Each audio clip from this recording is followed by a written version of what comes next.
뜨거워지고 또 기쁜 예배가 되기를 소망합니다. 오늘 예배는 1월 네 번째 주일 이상철 목사님 2주기 추모 예배로 예배를 드립니다.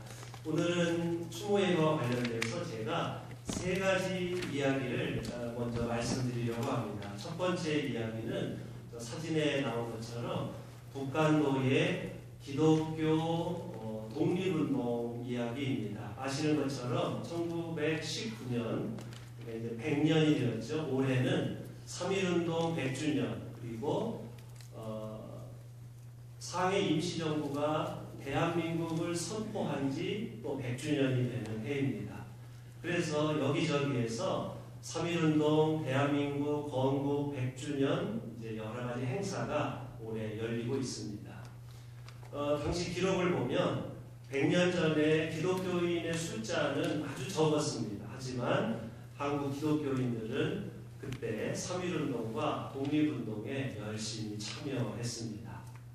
저 스크린은요, 올해 1월 1일과 1월 2일 이틀에 걸쳐서 한국의 기독교 방송이 있습니다. CBS가 1월 첫째 날과 둘째 날 북한도의 십자가라는 다큐멘터리를 상영을 했습니다. 그러니까 100년 전에 저 북한도에서 기독교인들이 어떻게 저기서 살았고 또 어떻게 독립운동을 했는가를 현지에 가서 이렇게 촬영을 했습니다. 여러분 이제 우리 지도를 보시면 그 압록강과 두만강이 있지요. 그 압록강, 두만강 건너편을 이제 보통 북간도라고 간도단이라고 합니다. 서북 쪽은 서간도, 동북 쪽은 북간도. 이제 그렇게 저 그림처럼 저렇게 지명을 표시를 하는데요.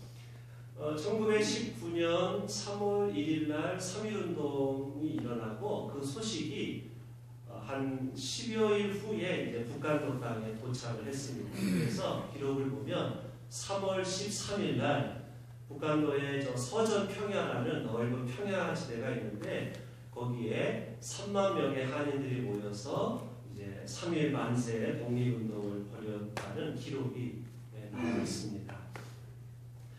그러니까 그 본토 압록강 두만강 건너편에 한인들이 외국 땅에서 3만 명이 모여서 독립만세 운동을 했다니까 참 놀랍기가 그지없습니다. 그런데 이때 평화적으로 만세 운동을 벌이다가 일제 조종을 받은 이제 중국 경찰이 이제 총을 쏘고 그래서 여러 명이 희생당하는 일이 벌어졌습니다.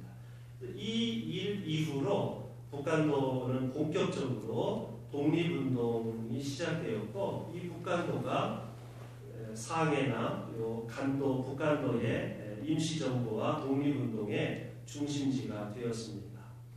여러분이 아시는 사람들 예를 들면 이동영, 이동휘, 김야견, 문재린, 문익환, 문동환, 윤동주, 송명규, 김재준, 정대위 등 많은 지도자들이 이 북간도에서 배출되었습니다. 그런데 이 북간도 용정에서는 캐나다 연합교회가 운영하는 은진중학교, 명신여자 초등학교, 중학교가 있었고 캐나다 선교사님들은 기독교인들의 독립운동을 후원하였고 또 그 지역에 많은 교회가 있었습니다. 이런 배경이 있었기 때문에 북간도 지역은 기독교 독립운동의 중심지가 되었습니다. 다 아시겠지만 이런 역사를 생각해 보면 그 100년 전에 우리 민족을 사랑하고 후원했던 우리 교회가 속한 캐나다 연합교회에 우리가 감사한 마음을 갖지 않을 수가 없습니다.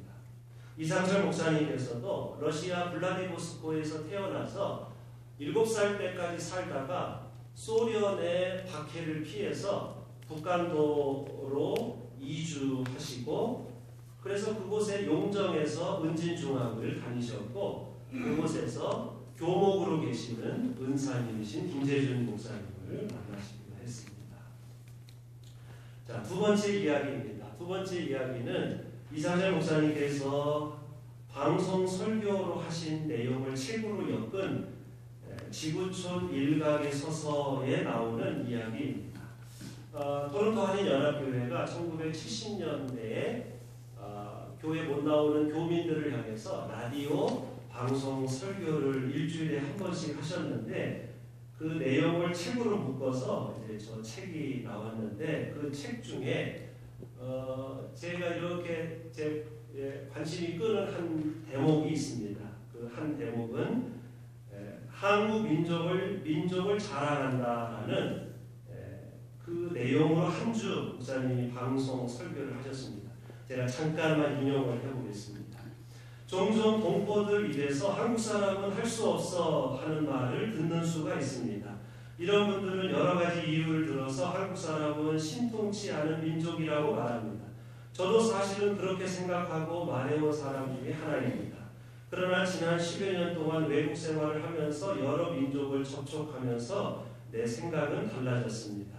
그래서 지난 몇 해 동안 한국 사람은 틀렸어 하는 말 대신에 한국 사람은 훌륭해, 한국 민족은 희망이 있는 민족이야 하는 말을 자주 하였습니다.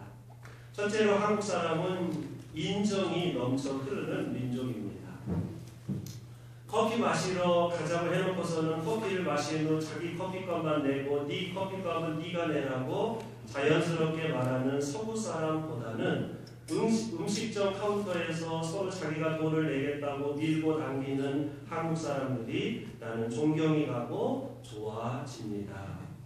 둘째로 한국 사람은 정서적이고 로맨틱합니다. 서구 사람들의 외향적인 정열은 금방 식어버리지만 한국 사람들의 내적인 정열은 오래가고 쉽게 식지 않고 두고두고 마음에 간직할 만한 저력이 있어 훨씬 믿음직하고 흐뭇합니다. 셋째로 한국 사람은 단결력이 없어서 희망이 없는 민족이라고 자학하기도 합니다. 그러나 나는 그렇게 믿지 않습니다. 자세히 살펴보면 한국 사람은 과잉 단결 의욕을 가진 민족이라고 보여집니다.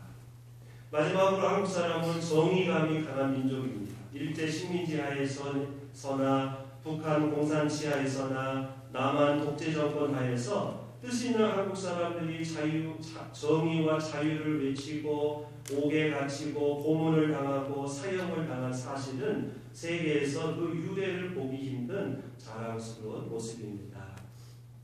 이런 내용으로 한 주에 우리가 우리 한국 사람이라는 것을 우리가 가진 좋은 점들을 우리가 자부심을 느끼고 자랑스러워 합시다. 이렇게 방송 설교를 하셨는데 그 다음 주에 이 목사님께서 다시 한국 민족을 자랑한다는 제목으로 또 한 번 방송 설교를 하셨습니다. 제가 또 인용을 합니다. 지난 토요일 아침 나는 한국 사람이 훌륭한 민족이라고 말씀드렸는데 이에 대해 여러분들이 각자의 견해를 말씀해 주셨습니다. 한국 사람이 그렇게 훌륭한 민족이라면 어째서 반만년의 역사를 항상 외적인 억압과 내적인 당파 싸움으로 일관했느냐고 묻는 분도 계셨습니다. 나는 이런 역사적인 비극이 한국 사람의 죄 때문이라든지 우리의 잘못이라고는 생각하지 않습니다. 부끄러워야 할 것은 한국 민족이 아니라 한국 민족을 침략하고 우리 문화를 짓밟고 생존권을 약탈해간 강대국들이라고 생각합니다. 한국 민족은 역사의 비극을 경험하면서 종교적인 희망을 개척해 왔습니다. 그래서 한국 민족은 종교적인 민족이 되었습니다. 고난과 절망을 신앙으로 견뎌온 한국 민족의 신앙 경험은 세계인에게 나누어줄 충분한 가치가 있고 그것으로 한국 민족이 인류에게 공헌할 날이 멀지 않았다고 생각합니다. 일본 사람들은 친절하고 무슨 말이든지 금방 동의하고 이쪽 의견을 무조건 수락하는 것 같지만 사실은 어디까지가 진실이고 어디까지가 예의적인 것인지 분간하기가 어려운데 한국 사람들은 대하는 태도가 1대1이고 개방적이고 자기 의견을 분명히 밝히고 그러면서도 친근미와 동지의식이 강해서 훨씬 믿음직하다는 외국인들의 이야기를 종종 듣곤 합니다. 저는 이런 견해에 전적으로 동의하면서 한국 민족은 그 깊은 곳에 세계인이 될 수 있는 소양이 있다고 생각합니다. 이런 내용의 방송 설교하신 것을 제가 보고 제가 한번 성도님들에게 읽어드려야 되겠다 하는 마음이 들어서 제가 인용을 했습니다. 우리의 그 신앙, 우리의 문화, 우리의 고난, 우리의 아픔이 있지만 하나님께서 우리의 아픔과 고난을 통해서 그리고 그를 통해서 우리에게 영적인 깨달음을 주시고 높은 종교성을 주셔서 그 신앙을 가지고 우리가 인류에게 공헌할 것이 많이 있다는 이상철 목사님의 방송 설교의 내용이었습니다.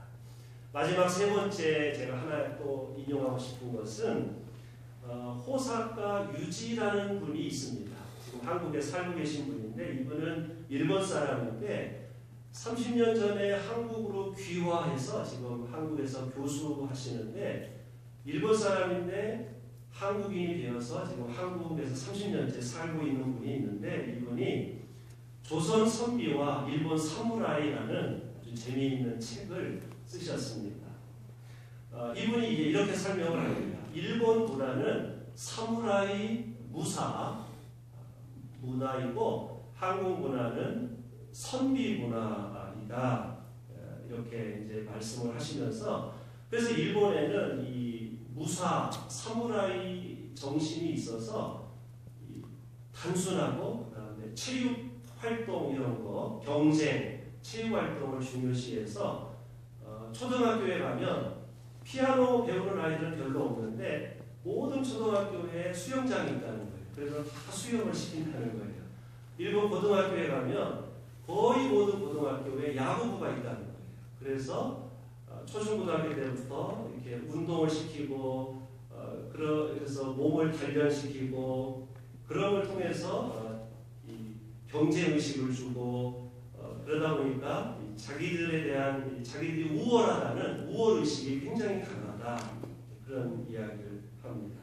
그런데 반대로 한국에는 여전히 선비 문화가 있어서 어떻게 보면 일상생활 관련 없는 너무 추상적인 거 가지고 자기들끼리 막 싸우고 논쟁하고 좋게 말하면 우리 한국 사람에게는 양반의 문화, 선비 문화가 있어서 철학, 문화, 예술, 예절을 중요시 하는데 일본 사람들은 실제적인 일을 가지고 토론을 하는데 한국 사람들은 그렇게 별로 중요하지 않은 추상적인 사상을 가지고 지나치게 토론을 한다. 그래서 한마디로 말해서 일본 사람들은 우월감과 자기들이 세계의 중심이라는 이 편협함을 버리고 다른 민족을 대하는 일본 사람들은 예절을 중국 사람이나 한국 사람들을 향한 예절을 배워야 한다. 이렇게 이분이 글을 쓰셨고 한국 사람들은 지나친 피해의식에서 벗어나야 하고 자기들끼리 적대하고 자기들끼리 논쟁하고 미워하고 싸우는 이런 불필요한 추상적인 논쟁에서 벗어나야 한다. 이렇게 글을 쓰신 것을 보았습니다. 우리가 한 번쯤은 좀 생각해 볼 만한 내용이 아닐까. 일본 사람들은 작은 일에 똑똑하고 큰 일에 둔한데 한국 사람들은 큰 일에는 똑똑한데 작은 일에는 둔하다. 이런 말씀도 하셨습니다. 저는 지금까지 세 가지의 이야기를 말씀드렸습니다. 우리는 이 세 가지의 이야기를 통해서 하나님께서 불완전하고 때로 우리가 고쳐야 할 것이 많고 그리고 100년 전에 식민지 지배를 받는 우리 민족을 사랑하셔서 지금까지 100년 동안 우리 민족을 이끌어 주시고 그리고 우리를 복음으로 새 사람으로 지금까지 변화시켜 주셨다는 것을 다시 한번 깨닫고 감사를 드리게 됩니다.